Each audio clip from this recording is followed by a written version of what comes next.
ኢራን አሜሪካ ተጫውተባት የነበረውን ጌም መልሳ ራሷ አሜሪካ ላይ የተጫወተች ያለችበት ሁኔታ ነው ያለው። አሁን ላይ ምን የሚባለው ጌም ነው? ፕሪምቲቭ ስትራይክ ወይም ቅድመ ማጥቃት ነው የሚባለው አማርኛው። ፕሪምቲቭ ስትራይክ የሚባል ነገር አለ። አንድ ሀገር ወር አንድ ጠላት ሊያጠቃ እንደሆነና ደምድሞ እንደጨረሰ ከደረስክበት ያ ጥቃት ሳይመጣ በፊት አንተ ቅድመ ማጥቃት የሚባለው ፕሪምቲቭ ስትራይክ ይባላል። ብዙ ጊዜ ግን ፕሪምቲቭ ስትራይክን የሚፈጽሙት አሜሪካና እስራኤል ናቸው። ምክንያቱም ያው ለምን ጦርነት ጀመራችሁ ጸባጫሪ እናንተ ናችሁ ብሎ የሚጠይቃቸው ስለሌለ ፕሪምቲቭ ስትራይክ ሁሌ እጃቸው ላይ ነው። ኢራን እንደምታውቁት በባለፈው በጁንም ጦርነት ይሁን በአሁኑም ጦርነት ካጠቋት በኋላ ያንን ጥቃት አብዞርብ አድርጋ ነው መልሳ አጽፋት መልስ የነበረው። ነገር ግን አሁን ፕሪምቲቭ ስትራይክ የሚባል ነገር አልጠብቅም እኔ ራሱ ፕሪምቲቭ ስትራይክ ማድረግ ይችላል በሚል ራሱን ጌም እንግዲህ መልሳ በመጫወት እንደምታስታውሱት ይሄ 13 ቀን ባለፉት 13 ቀናት ሲተኳኮሱ የነበረው ነገር ለ5 ቀን ቆሞ ነበረ። ዶናልድ ትራምፕ ያቆመበትን ሪዝን ነግራቸዋለሁ። የባሊስቲክ ሚሳይል ኢንተርሰፕተር በጣም በከፍተኛ ሁኔታ ማጠር እጥረት መከሰቱን ተከትሎ ነው ያቆሙት። ነገር ግን ኢራን ዶናልድ ትራምፕ ሲደብረው እናቆማለን ሙዱ ሲመጣ ደግሞ እንዋጋለን በሱ ሙድ አንጫወትም ስለዚህ ራሳችን ጦርነቱን ትራጀክተሪውን መቆጣጠር አለብን በሚል እንግዲህ ከትላንት ወዲያ ነገር ሰላም 5 ቀን ተኩስ ቆሞ ባለበት ሰዓት ሰርፕራይዝ አታክ ወስዳ እንግዲህ ከጀርባ የምታዩት ጆርዳን ውስጥ የሚገኘው አልአዝረቅ ሚሊተሪ ቤዝ ላይ ጥቃት ፈጽማለች። ይህ እንግዲህ በጣም ከፍተኛ የሆነ የጦርነቱን ትራጀክተሪ የገለበጠ ነው የተባለው። ኢራን እስከዛሬ ድረስ ጥቃት ካልደረሰባት አትመልስም። ስለዚህ ጦርነቱን የመጀመርም የማቆምም ፓወር የነበረው አሜሪካ ጋር ነበር። አሁን ግን እንደዛ አይነት ነገር የለም። ዶናልድ ትራምፕ ጦርነቱን አቆሞ ከአቶ ቢኒያም ጋር እየተወያዩ ባለበት ሰዓት ነው እንግዲህ ጆርዳን ላይ ይህንን ጥቃት የፈጸመችው ኢራን። አሁን ኢራን ከድርድር ይልቅ ብዙ ጊዜ እንደውም ዓላማዎቿን የዚህ የጦርነቱን ዓላማዎቿን በጦርነት ማሳካት እንደምትችልና አቺቨብል እንደሆነ እየታያት ነው ያለው። አንደኛው ሁርሙዝ ሰርጥ ከዚህ በኋላ ከጦርነቱ በፊት እንደነበረው መርከቦች በነፃ እንደማያልፉ ይህ ዋነኛው አቋሟ ነው። ይህንን ደግሞ በደንብ በጉልበት እያስከበረች እየሄደች ነውና ማተር ኦፍ ታይም እንደምታስታውሱት ባለፈው እንደነገርኳችሁ የሚድል ኢስት ሀገራት ሰርቪስ ቻርጅ በሚለው እንክፈል ብለው ሁሉ ተስማምተው በኦማን በኩል ፕሮፖዛል አቅርበዋልና ይህንን ማስከበሯ የማይቀር ሆኗል እና ይህን አቺቭ ማድረግ የምትችለው በጦርነትና በጉልበት እንደሆነ ታይቷታል። ከዛ ውጭ እንግዲህ ዓለም ላይ እንደምታውቁት 3 በጣም ከፍተኛ የሆኑ መተላለፊያ መንገዶች አሉ። በጣም ወሳኝ የሆኑ ስትራቴጂክ። አንደኛው ቅድም የነገርኳችሁ ሁርሙዝ ነው። ሳውዲ በፓይፕላይን በዚህ በኩል ብትሸጥም ግን ስቲል ማጆሪቲው በዛ ነው ያለው። የሳውዲ፣ የኩዌት፣ የቀጣር፣ የኢማራት፣ የኢራቅ እነዚህ ትልልቅ ነዳጅ አምራች ሀገራቶች መርከቦቻቸውን የሚያሳልፉት በዛ ነው። ወር ነዳጅ የሚሸጠው በዛ ነው። ሁርሙዝን ዘግታ ምን አይነት ችግር እንደፈጠረች አይታችኋል። ሁለተኛው ባብል መንደብ ነው። ባብል መንደብንም እንዲሁ ሁቲዮችን አነሳስታ ኦር ትዕዛዝ ሰጥታ ባብል መንደብንም ማስዘጋት እንደምትችልም አሳይታለች። ሶስተኛውና ደግሞ ሌላኛው በስዌዝ ካናል ነው። ስዌዝ ካናል ምን ያህል ኢምፖርታንት እንደሆነ ሁላችሁም ታውቃላችሁ። ከትላንት ወዲያ ስዌዝ ካናል ላይ የቆመ የነበረ የአሜሪካ ነዳጅ ጫኝ መርከብ በድሮን ተመቷል። ኢራኖች ኦፊሻሊ እኛንን ባይሉም ኦር ፎሬን ሚኒስትሩ አባስ ወጥተው ፎልስ ፍላግ ኦፕሬሽን ነው ይሄንን ተጠንቀቁኛ ያለንበትን ቢሉም አንዳንድ የኢራን ኦፊሻሎች ግን በገደምዳሚያውም እነሱ እንደሆኑ አሳይተዋል። ዋናው ፖይንት ምንድነው? ኢራን እነዚህ ሶስተኛው ስዌዝ ካናል ድረስ ድሮን ልካ የስዌዝ ካናልን እንቅስቃሴ ዲስራፕት ማድረግ እንደምትችል ማሳይታበታለች ነው የተባለው። እነዚህን 3 የዓለም ስትራቴጂክ በጣም ወሳኝ የሚባሉ 3 ቦታዎችን ኢዝሊ ዲስራፕት ማድረግ እንደምትችል ማሳየቷን ተከትሎ ከድርድር ይልቅ እንደውም ጦርነት ነው የሚሻለኝ የሚል አስተሳሰብ በኢራኖች በኩል አለ እየተባለ ነው ያለው። ለማንኛውም ግን እስከዛሬ ድረስ አሜሪካ ጥቃት ስትፈጽም ብቻ ጽፋ ስትመልስ የነበረችው ኢራን አሁን ደግሞ ጦርነቱን እኔ በፈለኩትም ሰዓት ማስጀመር ይችላል በሚል መስል መልኩ ጆርዳን ውስጥ ያለውን አልአዝረቅ ሚሊተሪ ቤዝ ላይ ጥቃት ፈጽማለች። ሰርፕራይዝ አታክ። ያ ብቻ ሳይሆን አንደኛው የኢራን ጎል ደግሞ ከሚድል ኢስት ላይ የአሜሪካ ቤዞችን ማባረር ነው። ኦር አሜሪካ እንዲወጡ ማድረግ አንደኛው ጎሏ ነው። ይህንን ጎሏን ደግሞ ጆርዳን ውስጥ በተወሰነ መልኩ እንግዲህ ህዝብ እየተቀበላት ይገኛል። ጆርዳን ውስጥ ከ100 በላይ የሚሆኑ ቶፕ የጆርዳን ፖለቲከኞች እንዲሁም የህግ ምሁራን እንዲሁም ደግሞ ተጽዕኖ ፈጣሪ ሰዎች ለጆርዳኑ ንጉስ ኦፕን ሌተር ጽፈዋል። አሜሪካኖችን አስወጣ የሚል ኦፕን ሌተር ጽፈዋል። ከጆርዳን ህዝብና ከጆርዳን ቶፕ ፖለቲከኞች እንዲሁም ተጽዕኖ ፈጣሪ ሰዎች ይህ ሐሳብ ለንጉሱ ፑሽ እየተደረገ ነው ያለው።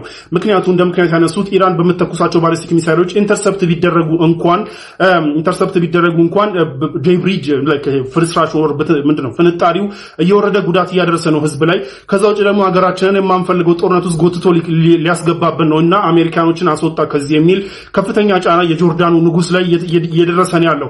ይህ በተለያዩ የሚድል ኢስት ሀገራትም የኢራን አስተሳሰብ ምንድነው? እነዚህ የሚድል ኢስት ሀገራት በማስጨነቅ ህዝቡ መንግስታቸው እንዲያስጨንቅና አሜሪካን እንዲወጡ እንዲደረግ ነው የኢራን አንዱ ዓላማዋ። ስለዚህ ይህ ጦርነት መቀጠሉና አሁንም ባሊስቲክ ሚሳይልና ድሮን ሚድል ኢስት ሀገራት ላይ መተኮሷ ይህንን አቺቭ ሊያደርግላት እንደሚችል እየታያት ነው ያለው። ይህንን ተከትሎ ከሰላም ይልቅ በጦርነት እንትኗን ዓላማዋን ማሳካት እንደምትችል የታያት ኢራን ፕሪምቲቭ ስትራይክ ሁሉ ጀምራለች ማለት ነው። ኦልራይት ሌትስ ቶክ አባውት ሱዳን። ይህንን ጥቁር መስመር አያችሁት ከጀርባ የምታዩትን? ይህ ጥቁር መስመር እንግዲህ አልዑበይድ የምትባለው የኖርዝ ኮርዶፋን ዋና ከተማ የሆነችው አልዑበይድ አውትስከርትስ ላይ ኦር ውጭ ላይ ዙሪያ ላይ እየተገነባ ያለው ወታደራዊ ምሽግ ነው። ይህንን እየገነባ ያለው እንግዲህ የሱዳን አብዱልፈታህ አልቡርሃን የሚመራው ሳፍ ሱዳኒስ አርምድ ፎርስስ የሚባለው ቡድን ነው ይህንን እየገነባ ያለው፣ ይህንን ምሽግ የአፈር ምሽግ እየሰራ ያለው። ዋይ ካላችሁ ኢን ዘ ካሚንግ ዴይስ በጣም በቅርብ ቀናቶች ውስጥ እቺ የኖርዝ ኮርዶፋን ዋና ከተማ የሆነችው አልዑበይድ ላይ ከባድ ጭፍጭፍ ይደረጋል። በአርኤስኤፍ እና በሳፍ በኩል ማለት ነው። በመሐመድ ሐምዳን ሄሜቲ የሚመራው አርኤስኤፍ እና በአብዱልፈታህ አልቡርሃን የሚመራው ሳፍ መካከል እንግዲህ ቺን ከተማ ይህንን አሁን ተቆጣጥሮ ያለው አብዱልፈታህ አልቡርሃን የሚመራው ሰራዊት ነው። አርኤስኤፍ ደግሞ ይህን ከተማ ለመቆጣጠር እየመጣ ነው። በቅርብ ቀናቶች ውስጥ ባለፉት 3-4 ቀናቶች ውስጥ የአብዱልፈታህ አልቡርሃን ጦር በጣም ከባድ ድል እየተቀናጀ ያለበት ሁኔታ ነው ያለው። እዚህ ኖርዝ ኮርዶፋን ላይ አልዑበይድ ዋና ከተማ ብትሆንም ሁለተኛ የኖርዝ ኮርዶፋን ላርጀስት ትልቋ የምትባለዋ ባራ ከተማን እንግዲህ አብዱልፈታህ አልቡርሃን ተቆጣጥሯል። ከዛ ውጭ እንግዲህ ኡመሰያላ፣ ጀብረ ሼክ ምናምን የሚባሉ ከተሞችንም ተቆጣጥሯል። ሲጎበኝም ነበረ። በትናንትናው ዕለት የተቆጣጠራቸውን ቦታዎች ሲጎበኝ ነበረ። እዛ ለጉብኝት በመጣበት እንግዲህ አልፋሽርም የኛ ነች ብሎ ዝቷል። አልፋሽር እንግዲህ እንደምታስታውሱት በኦልሞስት ከዓመት በፊት አርኤስኤፎች ሲቆጣጠሩ በጣም ከባድ ጭፍጨፋ ተፈጸመበት የምትባለዋና እነ ማን ነው ያ ጀለስ ማን ነበረ ያ ሸይጣን የሆነው ጀለስ ኤኒዌይ እነሱ ምናምን ነገር በጣም ብዙ የሱዳን በጣም አትሮሲቲ ተፈጽሞበታል የምትባለው አልፋሽር ከተማ ነች። አልፋሽር ሩቅ ነች ከዛ አሁን ካሉበት ከነ አልዑበይድ ከነ ባራ ሩቅ ብትሆንም ያው በዚህ ሞራል ተነሳስቶ እንግዲህ አልፋሽርንም እንቆጣጠራለን ብሎ ዝቷል። ነገር ግን አልፋሽርን አናደር ስቶሪ ነው ተውትና አልዑበይድን ግን ተቆጣጥሮ ያስቆያሉ የሚለው ገና ጥያቄ ውስጥ ነው ያለው። ምክንያቱም አርኤስኤፍ እንግዲህ የአርኤስኤፍ ኮማንደር ከዚህ ድልና ከአብዱልፈታህ አልቡርሃን እዚህ ድል ያስገኘበት ቦታ ላይ መጥቶ ከፎከረ በኋላ እንግዲህ የአርኤስኤፍ ኮማንደር መሐመድ ሐምዳን ሄሜቲ ወጥተው ፍቃድ ሰጥተዋል። ለሚሊተሪ ሰራዊቶቻቸው በየቦታው ላይ ስቴሽን አድርገው ላሉ ኮማንደሮቻቸው ፍቃድ ሰጥተዋል። እስከዛሬ ድረስ እሳቸው ሲያዙ ከማዕከል ትዕዛዝ ሲመጣ ነበር የሚዋጉት። አሁን ግን ኦፕሬሽናል ፍሪደም ሰጥቷቸዋል። አት ኤኒ ታይም መዋጋትና ጦር ማዘዝ ካለባቸው በራሳቸው እንዲያዙ ፍቃድ ሰጥቷል። ስለዚህ አት ኤኒ ታይም እነዚህ በየቦታው ሎኬት አድርገው ያሉ የአርኤስኤፍ ኮማንደሮች ትዕዛዝ ሰጥተው መንቀሳቀስ የሚችሉበት ፍሪደም አግኝተዋል ማለት ነው። ያ ብቻ ሳይሆን እንግዲህ አርኤስኤፍ ከቅርብ ጊዜያት ወዲህ ኢንተርናል ኮንፍሊክትም እያስተናገደ ነው። በጣም ከትልልቅ የሚባሉ የአርኤስኤፍ ፌመስ ኮማንደሮች ዲፌክት እያደረጉ ወደ ሳፍ ሲቀላቀሉ ምናምን ታስታውሳላችሁ። ዑምራ ምናምን ሂደው ምናምን ሲሰክሱ ምናምን ታስታውሳላችሁና ትልልቅ ኮማንደሮች ወደ አርኤስኤፍ ሲቀላቀሉ ነበረ። ኢንተርናል መፈረካከሶችን ምናምን የነበሩበት እንዲሁም ደግሞ የተለያዩ ቴሪቶሪዎችንም እያጣ ነበር። ቶ ፖይንት እስከ ኩርሙክ ድረስ አርኤስኤፍ ተቆጣጥሮ ነበር። እስከ ኢትዮጵያ ቦርደር ከተማ ኩርሙክ ድረስ ተቆጣጥሮ ነበረ። አሁን ግን እንግዲህ አብዱልፈታህ አልቡርሃን በጣም በሚያስገርም ሁኔታ በተለይ ኖርዝ ኮርዶፋን አካባቢ ላይ እነዚህ ነባራው መሰያላ ምናምን የመሳሰሉ ከተሞችን በጣም ስዊፍትሊ መቆጣጠሩን ተከትሎ እንግዲህ የአርኤስኤፍ ኮማንደሮች ኦፕሬሽናል ፍሪደም ተሰጥቷቸዋል። አት ኤኒ ታይም መንቀሳቀስ ትችላላችሁ ተብለዋል ማለት ነው። ለማንኛውም በጣም ከፍተኛ ቁጥር ያለው የአርኤስኤፍ ሰራዊት ወደ አልዑበይድ ከተማ እየተጠጋ ነው ያለው። አልዑበይድን ዲፌንድ ለማድረግ ደግሞ በአብዱልፈታህ አልቡርሃን የሚመራው የሱዳኒስ አርምድ ፎርስስ እዚህ ጋር ከጀርባ የምታዩትን ይህንን ጥቁር ምሽግ እንግዲህ የአፈር ምሽግ በአልዑበይድ ዙሪያ እየገነባ ነው ያለው።